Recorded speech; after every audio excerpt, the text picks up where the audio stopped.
Bismillahi ngawiti sapa ingsun kelawan nyebut asmane Allah. Ar-Rahmani kang welas asih ing dalem donya akhirat. Ar-Rahimi tur kang welas asih ing dalem akhirat bloko. Udah, insyaallah di sini nggak perlu dijelaskan mana bismillah. Kala ngendika sapa asy-syaikhu syekh.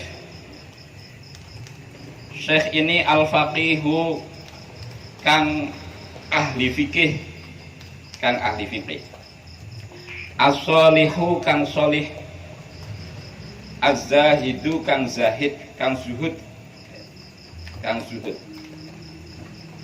Rupane Abdul Maliki, Syekh Abdul Malik Ibnu Abdillah, Syekh bin Abdillah, ghafarallah, ghafara muga-muga paring ngapura sapa Allahu Gusti Allah lahu maring Syekh Abdul Malik bin Abdillah.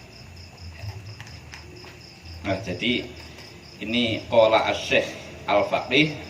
Syekh Abdul Malik ini sekretarisnya Imam Ghazali. Sekretarisnya Imam Ghazali. Makanya Imam Ghazali punya murid yang sangat setia mendampingi beliau bernama Syekh Abdul Malik bin Abdullah. Amla dikte alaiya ing atase ingsun sapa syekhi syekh ingsun al ajallu kang luhur, al imamu kang dadi imam, az-zahidu kang zuhud, as-sa'idu kang bejo, al muwaffaqu kang den paringi pitulung, kang den paringi pitulung, hujjatul islami kang dadi hujjatul islam, Zainuddin kang den juluki Zainuddin. Zainuddin. Zainuddin ini apa? Hiasane agama. Syaraful ummati kang dadi kebanggaane umat. Kang dadi kebanggaane umat. Nah. Tawa kamulyaane umat. Abu Hamidin kang den juluki Abu Hamid. Alam kunyah.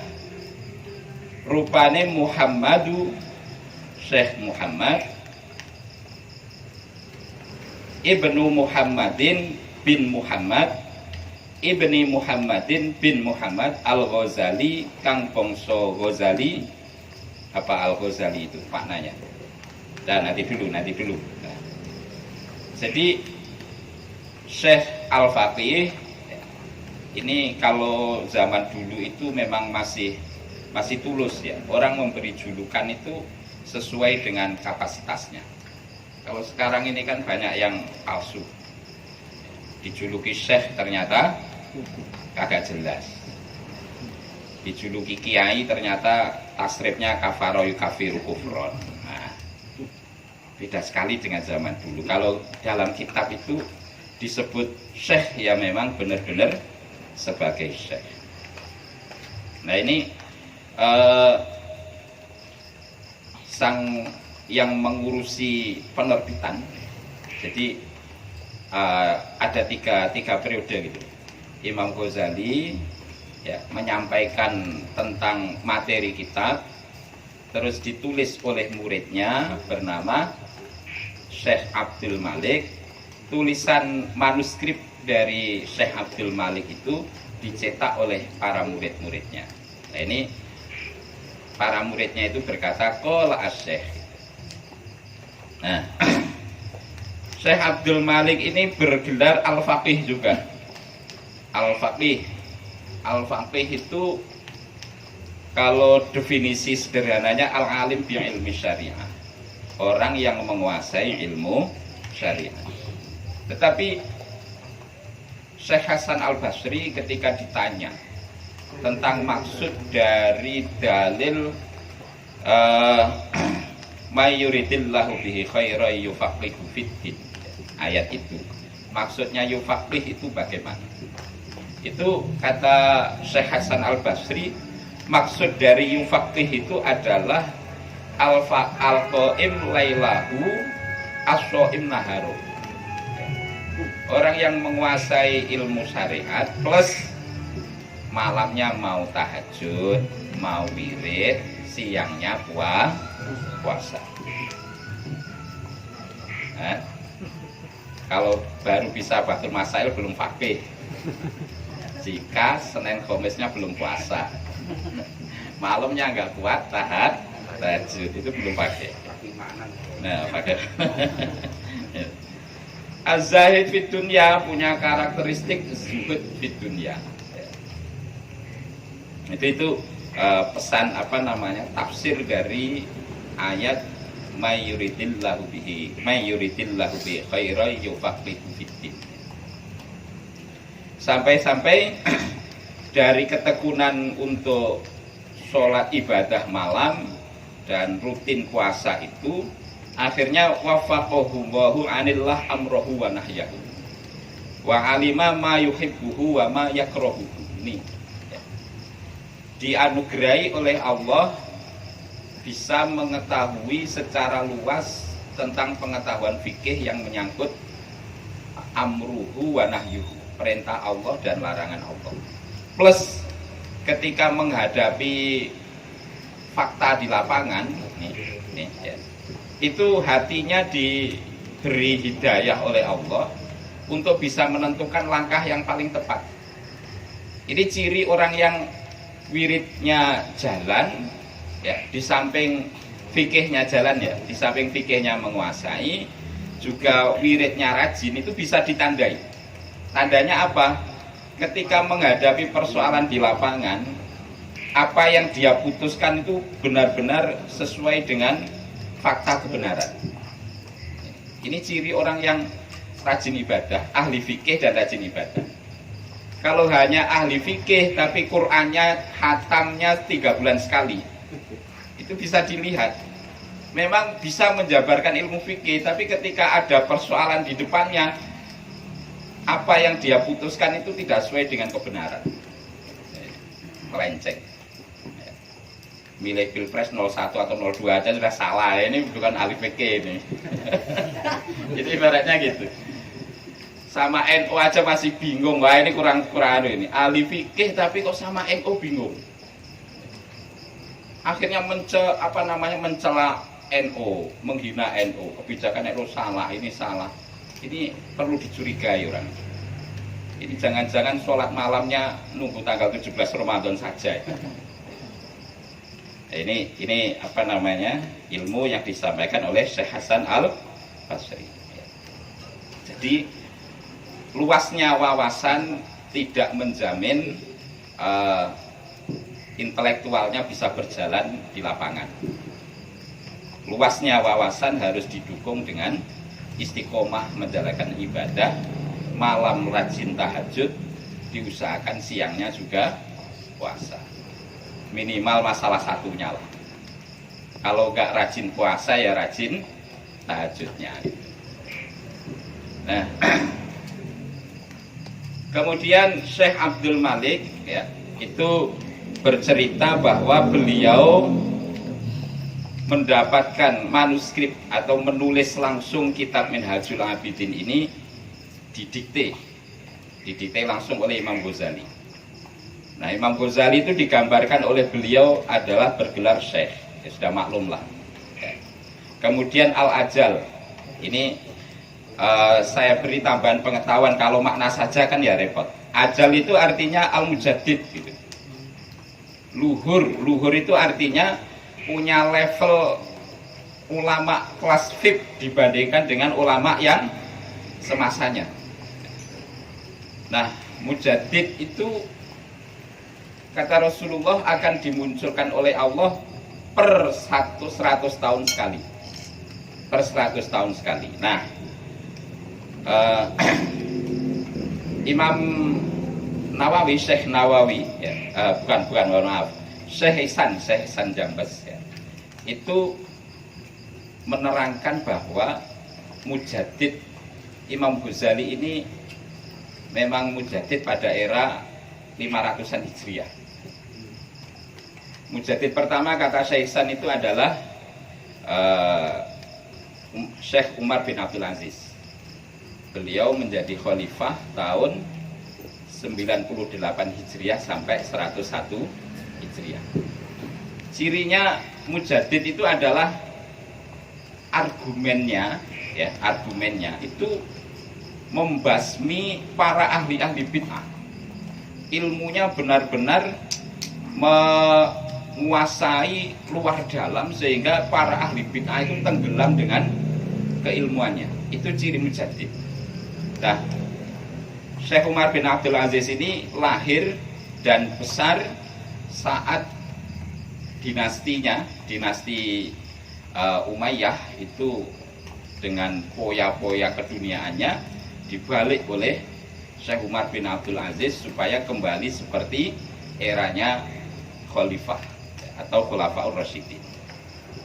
Terus setelah Syekh Umar bin Abdul Aziz, kata Syekh Ihsan Jambes, era kedua adalah Imam Syafi'i radhiyallahu anhu. Imam Syafi'i itu lahir tahun 150 Hijriah, meninggal 205 Hijriah, berarti pas 200 tahun. Tahun 200 tahun Hijriah. Sudah maklum lah Imam Syafi'i dengan gaya fikihnya itu menenggelamkan para ahli bid'ah, sehingga madhab Syafi'iyah itu adalah madhab yang paling populer di seluruh dunia. Terus era ketiga tahun 300-an itu Syekh Abdul Hasan Al-Asy'ari. Ya maklum lah Syekh Abdul Hasan Al-Asy'ari. Ceritanya sudah masyhur. Kalau pengen tahu ceritanya Syekh Abdul Hasan Al-Asy'ari, buka Google dah. kalau bagaimana perjuangan beliau dalam menegakkan Ahlus Sunnah wal Jamaah, utamanya dalam bidang tauhid. Terus era keempat Syekh Abu Ishaq Al-Isfirayini. Ini saya kurang paham ini. Pokoknya seingat saya beliau pengarang kitab At-Tanbih, ulama usul fikih yang terkenal. Tapi apa namanya, jasa besarnya apa, saya kurang paham tentang catatan sejarah Syekh Abu Ishaq Al-Isfirayini. Nah, era kelima itu Imam Ghazali ini, Imam Ghazali. Sebab Imam Ghazali itu lahirnya ya apa namanya, berapa itu ya, 460,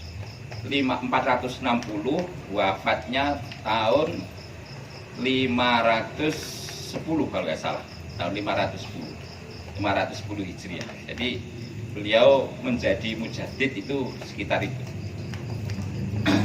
Nah, di syarahnya ini Syekh Ihsan Jambes jelaskan ciri dari mujaddid itu seperti tadi.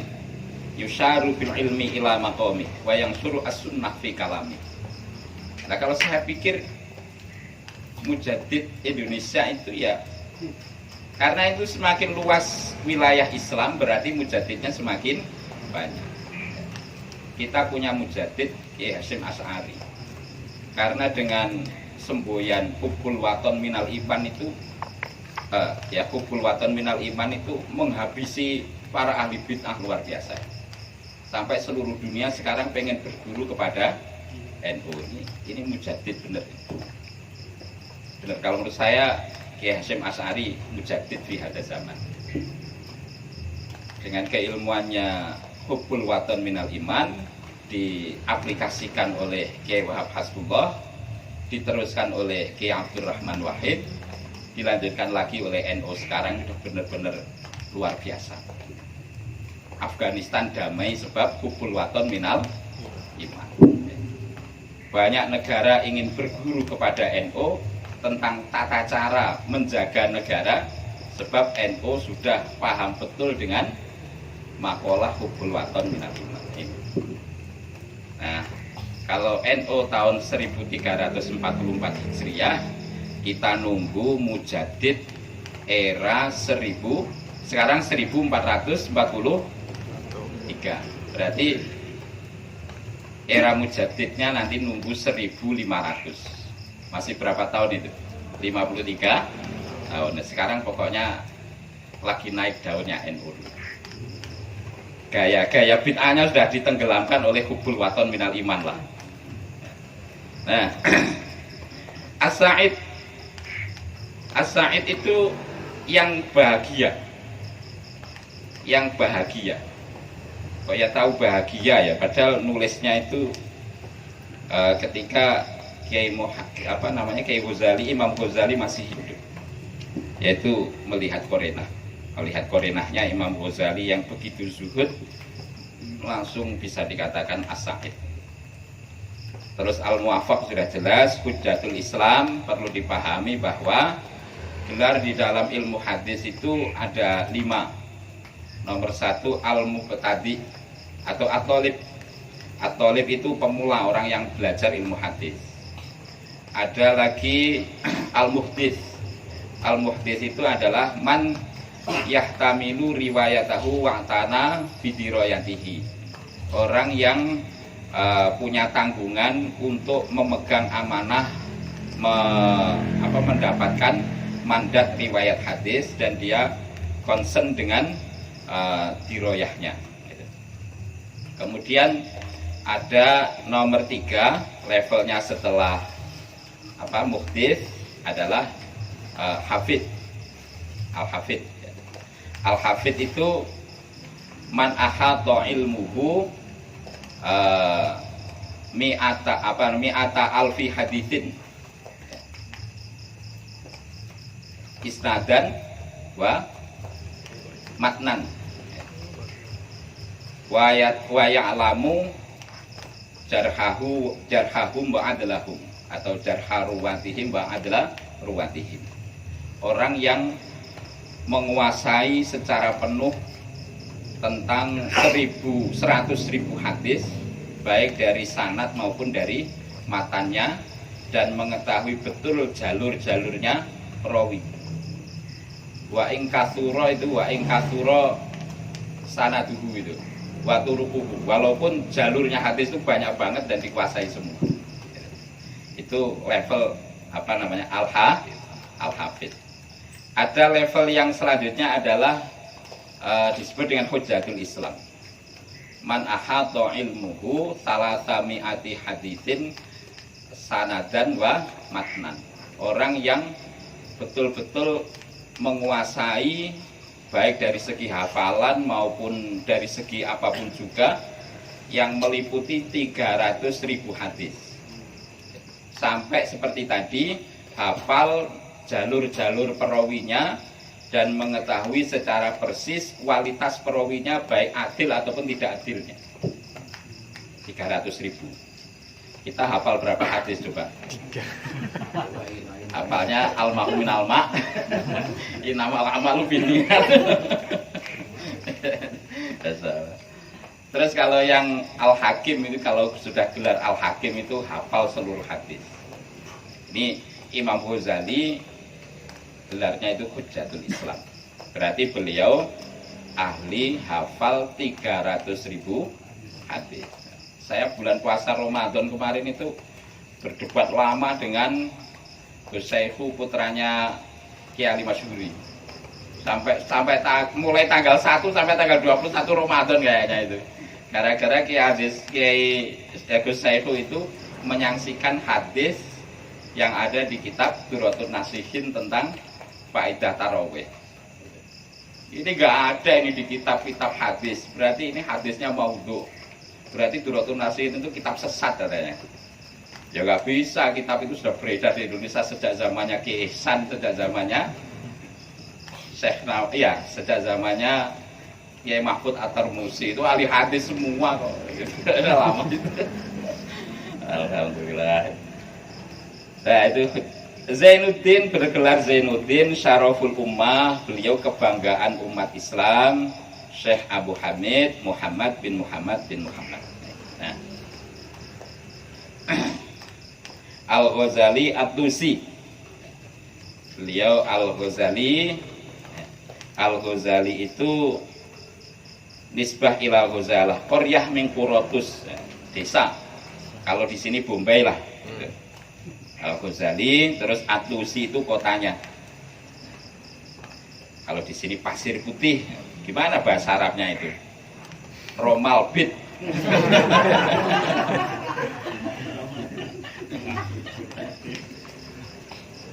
Qaddasa muga-muga nuceaken sapa Allah Gusti Allah ruhahu ing rohe Imam Ghazali. Wa rafa'alan muga-muga ngangkat sapa Allah Gusti Allah fil jannati ing dalem swarga darajatahu ing derajate Imam Ghazali. Amla hadzal kitaba ing iki-ikilah kitab al mukhtasara kang mukhtasar wa huwa utawi hadzal kitab iku akhiru kitabin. Dadi akhire kitab sunnafahu kang nyusun sapa Al Ghazali ing hadzal kitab, sapa Imam Ghazali ing hadzal kitab. Nah, doa Syekh Abdul Malik seperti itu tadi. Wa huwa akhiru kitabin sunnafahu. Kitab Minhajul Abidin ini merupakan kitab terakhir sebelum beliau wafat yang beliau susun. Jadi ini kitab yang mujarab sekali. Makanya saya dapat pesan dari Gus Brahim itu, Mbah Bram itu kan buyut paling tuanya Mbah Abdul Karim gitu kan. Nah, itu Mbah Abdul Karim punya putri namanya siapa? Lupa atau saya, masya Allah. Punya Hana menikah dengan Kiai Abdullah Sirot. Itu kan adalah menantu pertama, anak pertama. Makanya anak pertama punya cucu itu Kiai Hafid dan Nyai Fatimah. Kalau Nyai Fatimah sekarang masih hidup, masih sehat alhamdulillah. Nah, itu karena cucu pertama, makanya para beliau itu diasuh oleh Kiai Abdul Karim. Biasalah namanya Mbah itu pasti sayang dengan cucu pertama. Makanya banyak nasihat-nasihat Mbah Abdul Karim yang lewatnya Gus Brahim.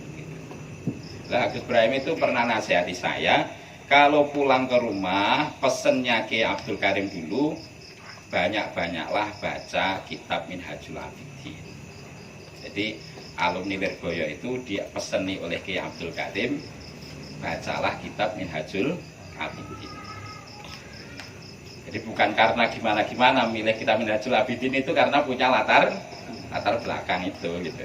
Nah, kitab Minhajul Abidin ini akhiru kitabin sunnafahu, kitab yang terakhir kali disusun oleh Imam Ghazali. Imam Ghazali itu punya sejarah panjang.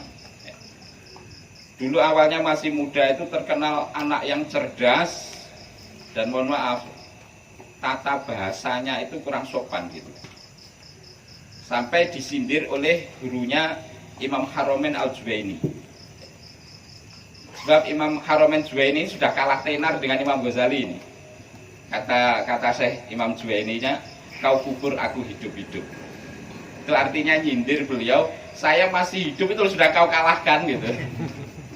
Tapi untungnya beliau dengan pendakian ilmunya yang terus-menerus, akhirnya beliau memilih untuk mengasingkan diri, melepaskan ketenaran itu selama 10 tahun.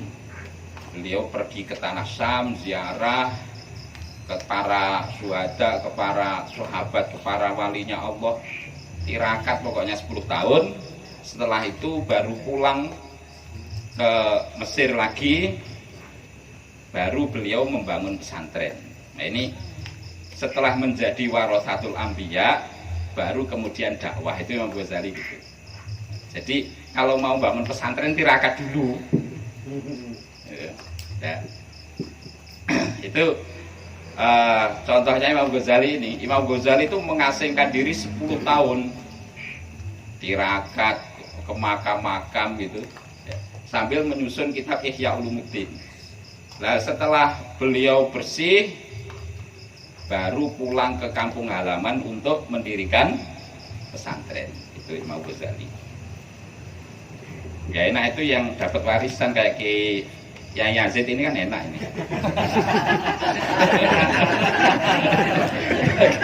Pesantrennya warisan gitu. Kalau saya ini kan ya repot. Ya makanya saya itu pesantren Pasiutin nunut tirakatnya aja lah. Gitu. Soalnya kalau pesantren Asnawi waduh payah. Nah, Sonnafahu yang terakhir beliau susun itu kenapa Imam Ghazali getol sekali, gemar sekali menyusun kitab gitu. Itu diceritakan oleh Syekh Ibnu Hajar. Syekh Ibnu Hajar itu menyampaikan idza wajaba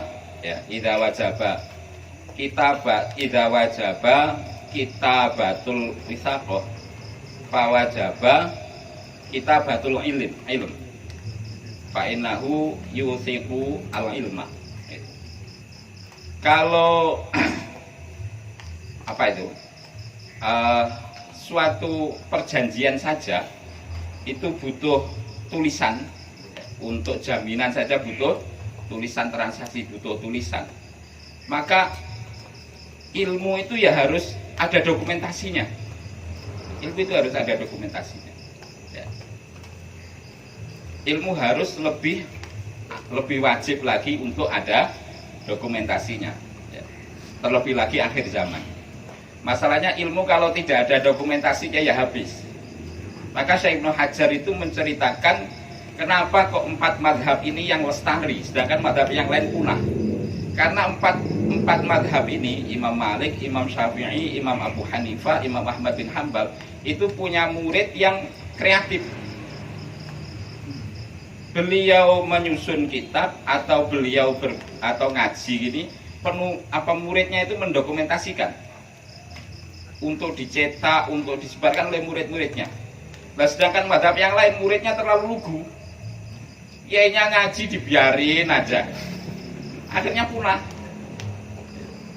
Atau ada yang mau nulis tapi ditambah-tambahi komentar pribadinya, akhirnya rancau. Ini komentarnya, ini ngajinya Syekh Dawud Adz-Dzahiri, atau ini komentar muridnya nggak jelas, akhirnya punah. Jadi kalau Kiai Junaidi, Kiai Fatah, Kiai Yazid ini ngaji, ya tolong direkam minimal. Kalau bisa ditulis jadi buku, supaya ilmunya tidak punah. Kata Syekh Ibnu Hajar, wajib kalau ada orang ngalim ngaji untuk didokumentasikan. Ya minimal mah direkam begitulah. Ya, minimal direkam. Itu syiar, itu apa? Wajib zaman sekarang. Nah, kalau ketemu murid yang lugu-lugu ya repot juga. Jadi ini kata Syekh Ibnu Hajar gitu. Makanya Imam Ghazali itu getol bener menyusun kitab. Walam yastamilhu lan ora amrih ing kitab. Minhu saking Syekh sapa illa khawasu ashabihi, angin pira-pira wong khususe, pira-pira sahabate Syekh, angin pira-pira wong khususe saking pira-pira santrine Syekh itulah. Angin pira-pira wong khususe saking pira-pira santrine Syekh. Ya alhamdulillah, berarti kita dicatat orang istimewa. Karena kata Syekh Abdul Malik, jangankan sekarang, dulu awal dicetaknya kitab Minhajul Abidin ini, yang tertarik untuk mengkaji itu jarang. Hanya khawasu ashabihi, santri-santrinya Kiai Syekh Ghazali yang punya keistimewaan kejernihan hati saja yang mau mengkaji kitab Minhajul Abidin. Mudah-mudahan kita termasuk dari santrinya Syekh Imam Ghazali ini. Amin ya robbal alamin. Wahuwa utawi iki Alkitab Al-Mukhtasar iku alhamdulillahi sudah mulai tentang apa yang disampaikan oleh Imam Ghazali. Jadi Imam Ghazali itu sistemnya sama dengan cara penyusun kitab takrib. Siapa penyusun kitab takrib? Ibnu Qasim. Yaitu Kiai Syekh Imam Ghazali mendikte, muridnya menulis. Ada yang memang menulis sendiri, seperti Syekh Nawawi Al-Bantani itu nulis sendiri. Ada yang memasrahkan kepada para muridnya. Alhamdulillah utawi sekabehane puji iku lillahi tetep keduwene Gusti Allah. Al-Maliki kang ngeratoni, Al-Maliki kang ngeratoni, Al-Hakimi kang moho bijaksana, Al-Maliki Al-Hakimi Al-Jawadi kang loman, Al-Karimi bahasa Jawanya ya sama ini, kang dermawan itu aja lah, kang dermawan. Al-Azizi kang menang, Al-Azizi kang menang, Ar-Rahimi kang welas, Alladzi rupane zat khalaqa kang dadekaken sapa alladzi al-insana ing menungso fi ahsani taqwim ing dalem luweh bagus-baguse penciptaan, ing dalem luweh bagus-baguse ceciptaan. Wa fatara lan dadekaken sapa alladzi as-samawati ing pira-pira langit wal ardha lan pira-pira bumi. Kalau santri Lirboyo nyingkatnya pir-pir bom. Bi qudratihi kelawan kuasane Allah. Wa dabbara lan maujudaken sapa alladzi al umura ing pira-pira perkara fid daraini ing dalem dunya lan akhirat. Bi hikmatihi kelawan hikmahe alladzi.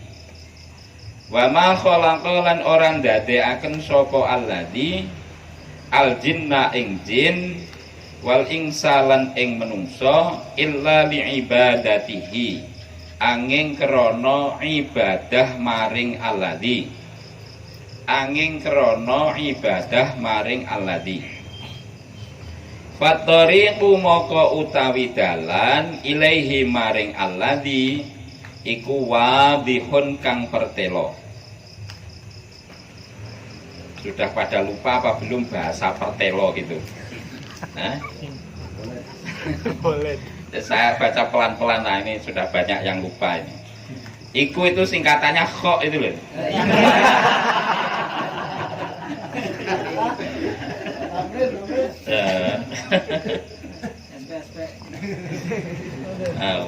Iku wadihun kang pertelo lil qasidina kedue pira-pira wong kang nejo kabeh, kedue pira-pira wong kang nejo kabeh. Wa dalilu utawi dalile alaihi ing atase ijene alladzi, alaihi ing atase ijene alladzi ikul laihun kang pertelo lin nadirina kedue pira-pira wong kang angen-angen, kedue pira wong kang angen-angen. Walakinillahu tetapine Gusti utawi Gusti Allah. Tapi kalau makna dari Kiai Kafabi Mahrus bacanya walakinnallaha, sama aja. Tetapine Gusti Allah. Kalau walakinillahu tetapine utawi Gusti Allah. Kalau walakinnallaha tetapine Gusti Allah. Iku yudillu nasaraken sapa Allah man ing wong yasa'u kang ngersakaken sapa Allah ing man. Wa yahdi lan nuduhaken sapa Allah, sapa alladzi sapa Allah man ing wong yasa'u kang ngersakaken sapa Allah ing man. Wa huwa utawi Allah iku a'lamu zat kang luweh ngudaneni, zat kang luweh ngudaneni bil muhtadina kelawan wong kang oleh pituduh kabeh. Bil muhtadina kelawan wong kang oleh pituduh kabeh. Wassalatu utawi tambahi rahmat ta'zim iku ala sayyidil mursalina, muga tetep ing atase pimpinane para rasul kabeh. Muga tetep ing atase, singkatannya apa? Tok. Nah, jangan lupa ini. Ala sayyidil mursalina, muga tetep ing atase pimpinane tok gitu, tok. Nah, para rasul kabeh. Wa ala alihi lan muga tetep ing atase pira-pira keluargane sayyidil mursalin. Al abrori pira-pira kang bagus kabeh. Atau yibina pira-pira kang suci kabeh. Atau hirina atau yibina pira-pira kang suci kabeh. Atau hirina pira-pira kang bersih dosa kabeh. Atau bersih saking dosa maksudnya. Wassolatu terus wasallama, muga atau wasallim, ini bebas ini, nggak ada harokatnya kok, bebas bacanya, katanya begitu. ini santri malas gitu. Itu bisa nama isim fi'il diatofkan pada isim, maka bisa dua, bisa berbentuk fi'il madhi, bisa berbentuk fi'il amar. Doa itu yang baik fi'il madhi apa fi'il amar? Kalau fi'il amar menunjukkan keinginan supaya cepat diijabahi. Maksa. Ya enggak maksa sih, masa Imam Ghazali maksa Allah yang enggak lah. Maksudnya kesungguhan untuk berdoa gitu. Kesungguhan berdoa itu diwujudkan dengan bentuk doa berwujud fi'il amar, berbentuk fi'il amar. Kalau fi'il madhi itu mengutamakan adab. Jadi memilih makom muraqabah, makom kesungguhan untuk meminta pada Allah, atau makom betul-betul menjaga adab pada Allah. Terserah. Pilih fi'il madhi apa fi'il mudhari, apa fi'il amar. Terserah, memang mintanya macam-macam. Pasti itu yang minta fi'il amar belum nikah itu. Wasallim lan muga-muga paring keselamatan sapa Allah. Wa adzim lan muga-muga ngegungaken sapa Allah ing sayyidil mursalin pasti ila yaumiddin tumeka maring dina kiamat.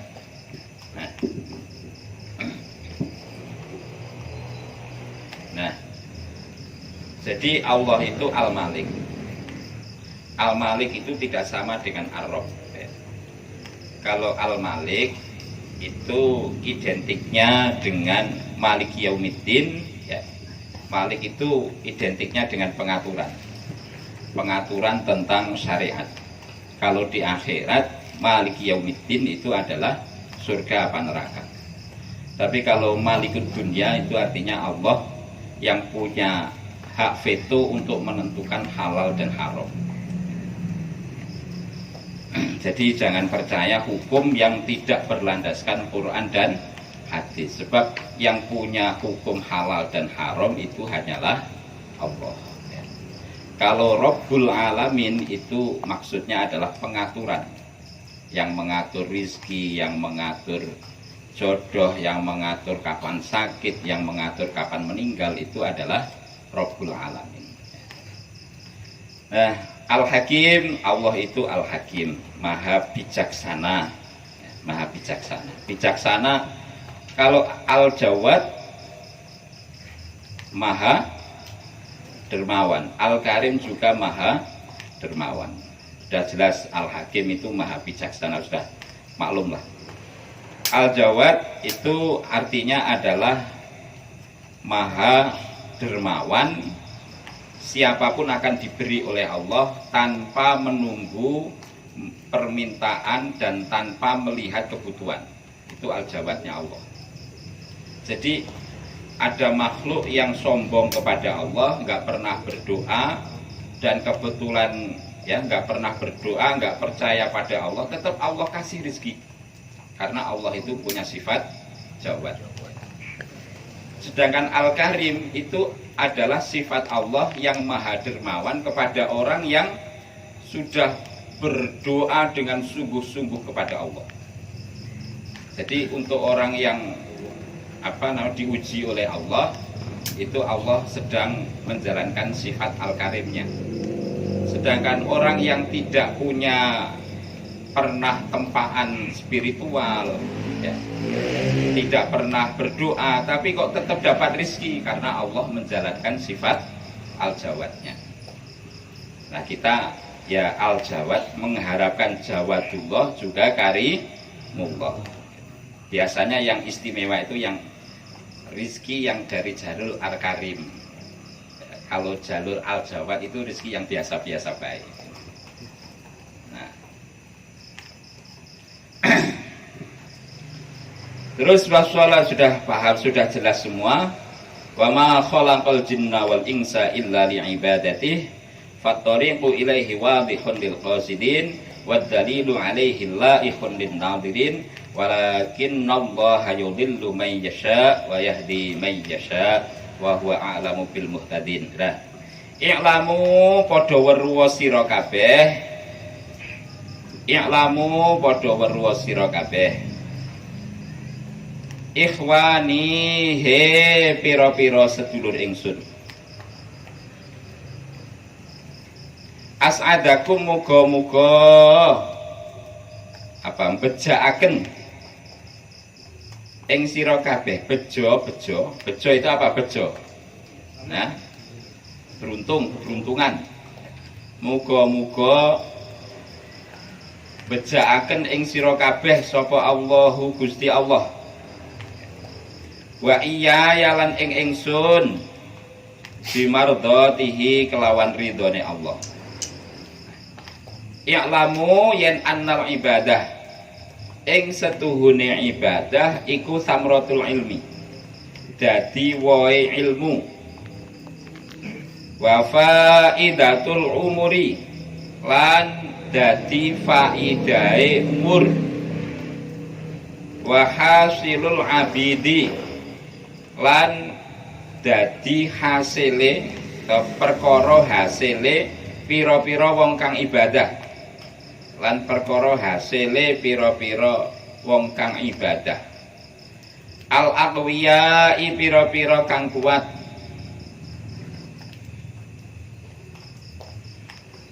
Wa hasilul abidi wal al aqwiyai wa bidaatul auliyai lan bondone pira-pira kekasih Allah. Wa tariqul atqiyai lan dalane pira-pira wong kang takwa maring Allah. Wa qismatul a'izzati lan bagiane pira-pira wong kang mulya. Lan bagiane pira-pira wong kang mulya. Wa qismatul a'izzai lan bagiane a'izzati. Wa qismatul a'izzati lan bagiane pira-pira wong mulya. Wa maqsidu dzawil himmati lan sejane pira-pira wong kang anduweni sejo luhur. Wa maqsidu dzawil himmati lan sejane pira-pira wong kang anduweni sejo luhur. Wa syi'arul kirami lan tengere wong kang mulya. Wa syi'arul kirami lan tengere wong kang mulya. Wa hirfatur rijali lan penggaweane pira-pira wong alim. Lan penggaweane pira-pira wong alim. Enak menterjemah daripada baca makna. Ya kan? Kalau baca makna itu kan memang harus benar-benar akurat. Kalau nerjemah kan ya semaunya sendiri nerjemah. Wakhtiyaru ulil absori lan pilihane pira-pira wong kang anduweni peningal ati. Lan pilihane pira-pira wong kang anduweni peningal ati. Nah, itu. Ketahuilah wahai saudaraku semua, bahwa ibadah itu adalah buahnya ilmu.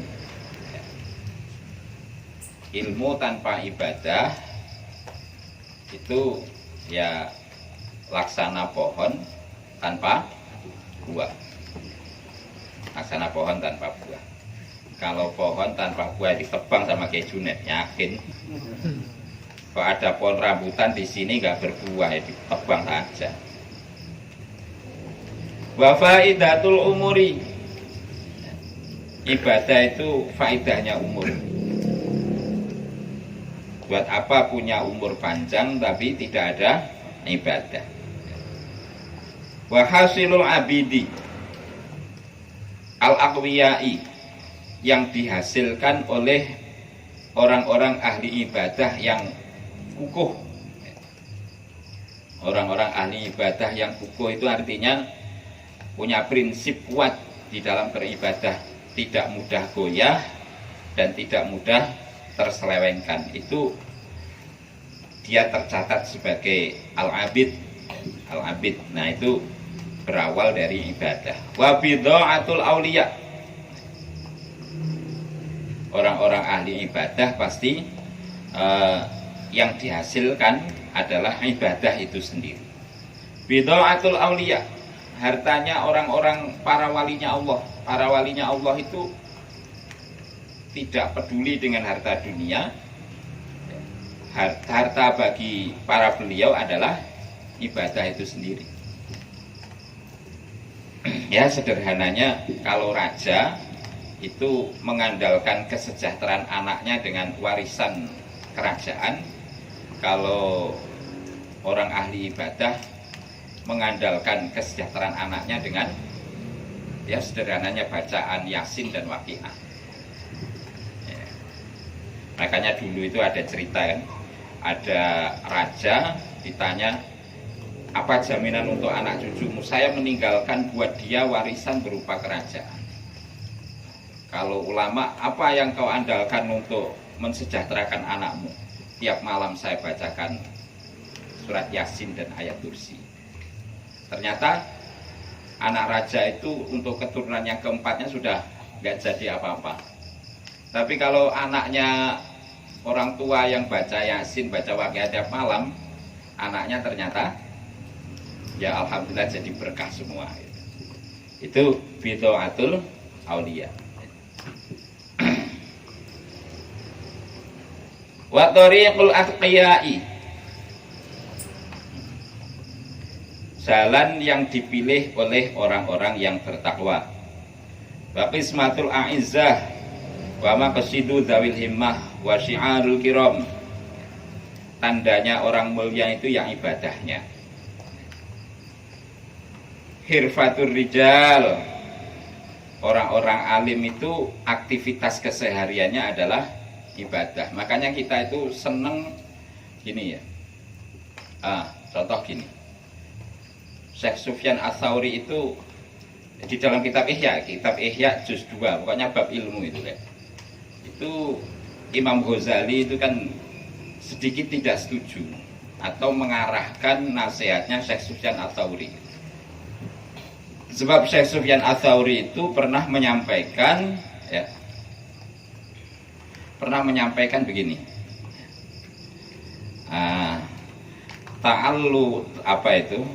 Ta'allumuna li ghairillah.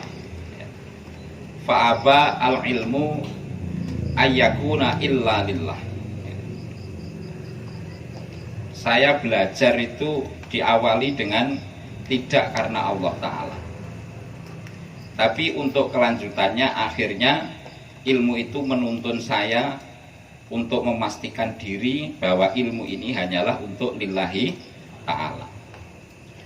Fa'innal fuqaha, itu kata Syekh Sufyan Ats-Tsauri itu dalam kitab Ihya. Fa'innal fuqaha yata'allamuna li ghairillah tsumma yarji'una ilallah. Para alim fikih itu belajar, dalam proses belajarnya bukan karena Allah, tapi kemudian ujungnya orang alim fikih itu sebelum meninggal akhirnya melepaskan diri untuk kembali kepada Allah. Ini nasihat dari Syekh Sufyan Ats-Tsauri ini nggak diterima total oleh Imam Ghazali. Kata Imam Ghazali itu lihat faktanya di dalam kitab Ihya itu. Lihat faktanya, realitasnya banyak orang alim fikih, banyak fuqaha nih belajar fikih, ya, banyak orang belajar fikih sampai meninggal tetap cinta dunia. Nah, ini kan bertentangan dengan nasihatnya Syekh Sufyan Ats-Tsauri. Nah, Imam Ghazali itu mengarahkan bahwa nasihatnya Syekh Sufyan Ats-Tsauri itu adalah setelah belajar fikih, belajarlah 1 tafsir, 2 hadis, 3 sejarah Rasulullah, 4 sejarah sahabat. Juga sering-sering, ini tambahan dari kita para santri, sering-sering mendengarkan kisah-kisah tentang para ulama. Makanya pesannya Hadratus Syekh Ki Abdul Karim supaya kita ngaji kitab Minhajul Abidin. Sebab kadang-kadang anak Lirboyo itu kan dominannya fikih saja gitu. Itu akhirnya tinggi terus. Butuh tensinya diturunkan lah. Nah itu belajar ya. Itu konsepnya Imam Ghazali juga begitu. Imam Ghazali dulu cerdas, tapi akhirnya kan belajar tentang ilmu tauhid, belajar ya dari filsafat itulah. Kemudian berlanjut ilmu tauhid tentang secara detail, ilmu tafsir, ilmu hadis, sirah Rasulullah, sirah ashab. Itu akhirnya Imam Ghazali menjadi mutasawwifin. Nah, itu tadi sampai mana itu tadi? Jadi khirfatur rijal, alim itu maksudnya adalah orang yang juga jangan puas dengan alim fikih saja, harus diisi jiwa ini dengan ngaji kitab-kitab yang mendorong orang untuk membenahi akhlak zahir dan batin kita. Di antaranya adalah kitab Minhajul Abidin, kitab Ihya Ulumuddin itu. Nah, itu. Khirfatur rijal, dari ngaji kitab-kitab itulah akhirnya ibadah itu menjadi benar. Wakhtiyaru ulil absar, jalan yang dipilih oleh orang-orang yang punya mata batin. Wahya utawi ibadah iku sabilus sa'adah, dadi dalane kabejan. Wa minhajul jannati, lan dalan kang nekaaken swarga. Wa minhajul jannati, lan dalan kang nekaaken swarga. Kala ngendika sapa Allah Gusti Allah taala, wa ana ing dawuh wa ana rabbukum fa'buduni. Wa ana rabbukum, ana utawi ingsun iku rabbukum pangeran sira kabeh. Fa'buduni, mongko ibadah sapa sira kabeh ni ing ingsun. Ni ing ingsun. Wa qala lan ngendika sapa Allah taala, inna hadza kana lakum jazaa wa kana sa'yukum mashkura. Inna hadza, setuhune iki naimul jannah, setuhune iki naimul jannah, iku kana ana apa hadza lakum kedue sira kabeh iku jazaan dadi piwales. Iku jazaan dadi piwales. Wa kana lan ana apa sa'yukum, usaha sira kabeh iku maskura kang den trima. Iku maskura kang den trima. Summa inna ya. Nuli setuhune ingsun ya. nuli setuhune ingsun iku nadorna ningali sapa ingsun fiha ing dalem ibadah wa ta'ammalna lan angen-angen sapa ingsun tariqoha ing dalane ibadah min mabadiha awit saking mabadiknya kok bahasa Indonesia lupa min mabadiha awit saking pira-pira kawitane ibadah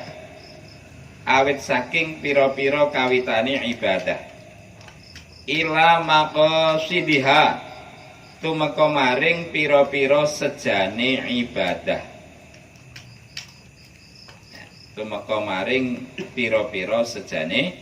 ibadah Nah, ini sekarang Imam Ghazali bercerita tentang latar belakang dari motivasi beliau menyusun kitab Minhajul Abidin ini.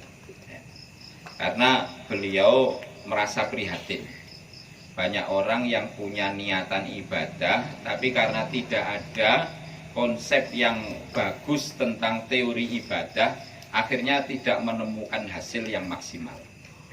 Sama dengan penyusunan kitab Ta'limul Muta'alim, banyak orang belajar tapi ternyata hasilnya tidak sesuai dengan harapan, sebab tidak ada konsep. Penting sekali membuat konsep, itu penting.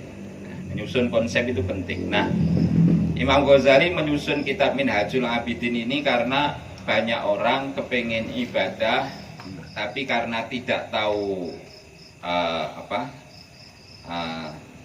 step by stepnya atau setahap demi tahapan-tahapan dalam beribadah, akhirnya itu tidak menuai hasil.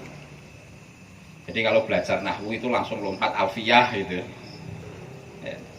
belum pernah barang haram masih sering dijalankan, tapi sudah ngelompat ke sunnah-sunnah dijalankan. Nah, ini nggak menuai hasil. Contohnya begitu.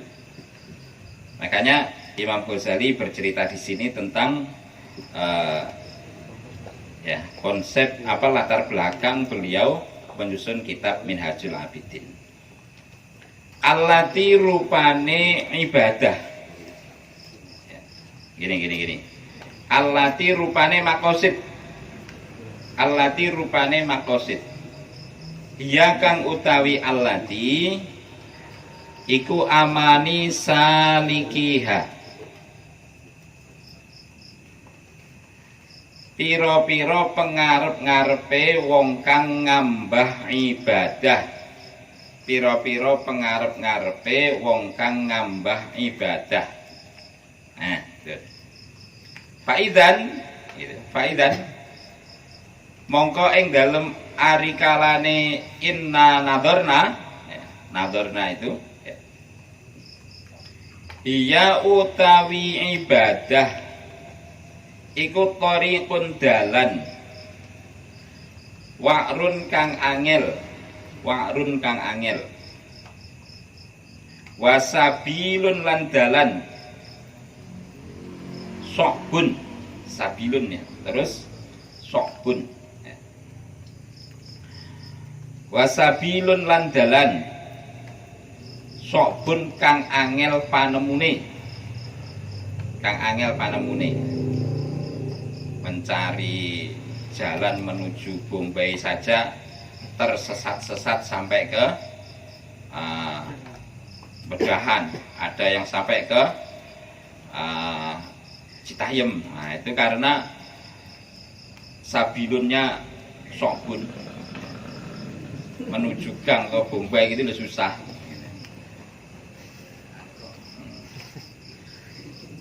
Sama dengan ibadah itu ya begitu, kalau tidak ada tuntunannya ya begitu. Pengennya ibadah malah jadi teroris. Pengen jadi ahli wirid malah tobar takbir di pinggir jalan. Nah, itu kan karena jalan ini kan jalan ibadah itu kan repot banget itu. Kathiratul aqobah tur kang akeh dalan rumpile. Kathiratul aqobati tur kang akeh dalan rumpile. Dalan rumpil itu kalau bahasa Indonesianya apa coba? Oh ya masih hafal, bagus. Tur kang akeh dalan rumpile. Sadidatul masyaqqati, kang banget abote. Kang banget abote. Ba'idatul masafati, tur kang adoh pelakone. Pelakon itu apa coba bahasa Indonesianya? Hah? Oh iya, jauh jarak tempuhnya. Sambil nginget-nginget bahasa Jawa.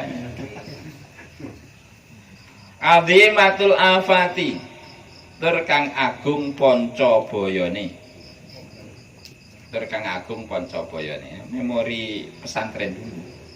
Kadang kita itu kan, saya pengen kangen sama pesantren, pengen nyantren lah, ditantang bener-bener pengen nyantren lagi. Iya, baru sehari semalam sudah bingung telepon, kangen istri, kangen anak. Nah ini kesempatan ngaji gini itu supaya kita ingat pesantren dan mudah-mudahan di sini benar-benar jadi pesantren. Amin. Katsiratul awaiqi. Gus Andi Maja berharap banget supaya di sini secepatnya ada pesantren. Cuma Kiai Junaidnya belum punya greget ke sana. Katsiratul awaiqi, tur kang akeh perkara kang ngalang-alangi. Katsiratul afati awaiqi, tur kang akeh perkara kang ngalang-alangi.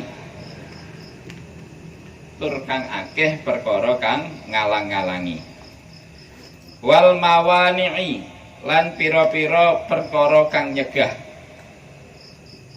Lan tur kang akeh pira-pira perkara kang nyegah. Kiai Fasihuddin itu sering cerita, pokoknya kalau pengen ngaji tanpa belajar,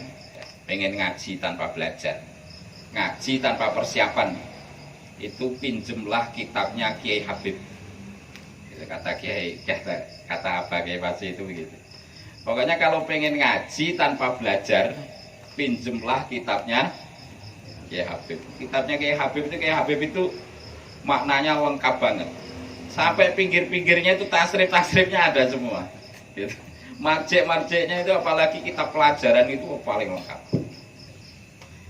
Itu Kiai Habib itu gitu, keistimewaan. Sejak kecil memang, jadi kalau pelajaran gitu dikasih marjek-marjek. Gitu. Kalau ngaji gitu pasti lengkap banget. Itu Kiai Habib.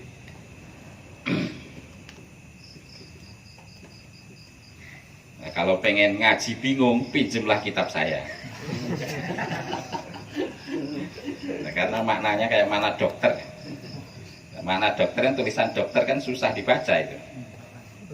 Mana dokter ini.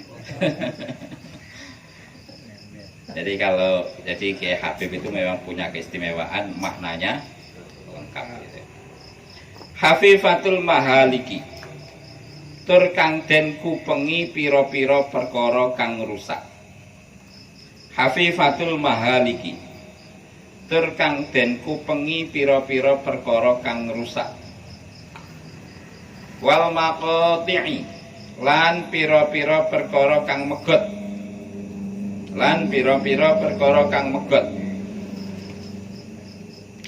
Waziratul a'da'i, tur kang akeh musuhe.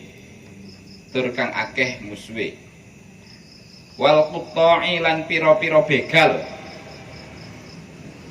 Jadi ibadah itu banyak begalnya, untuk mencegah kita dari konsistensi ibadah itu banyak sekali.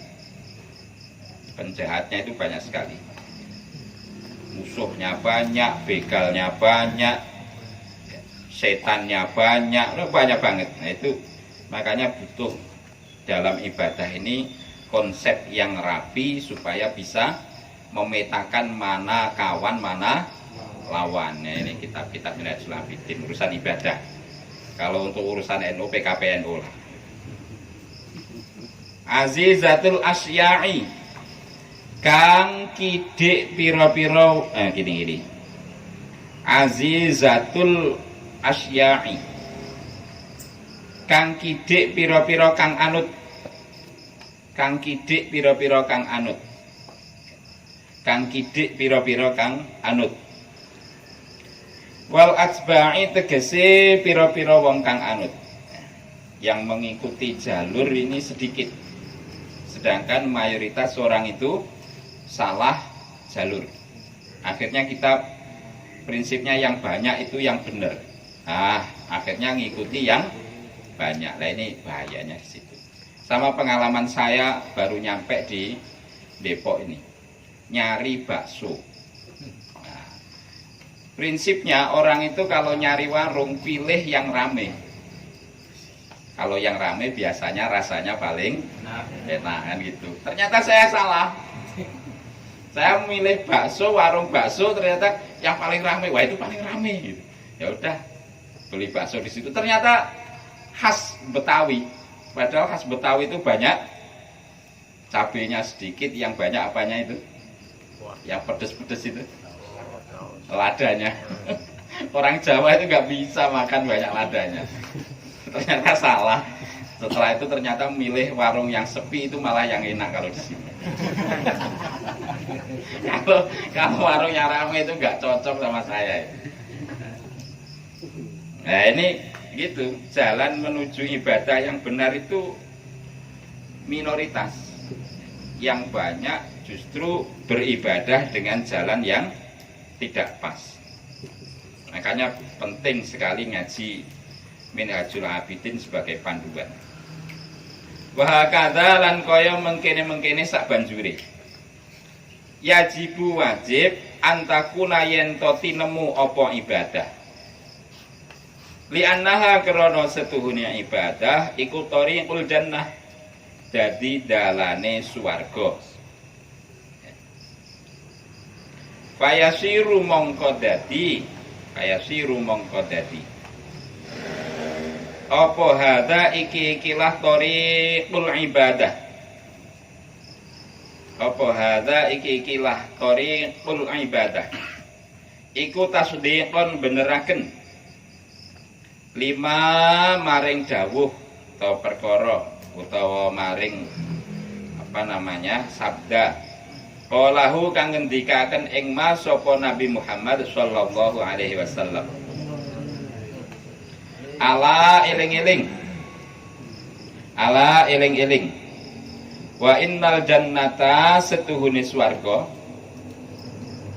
iku khuffat den kupengi apa jannah bil makarihi kelawan pira-pira perkara kang den sengiti.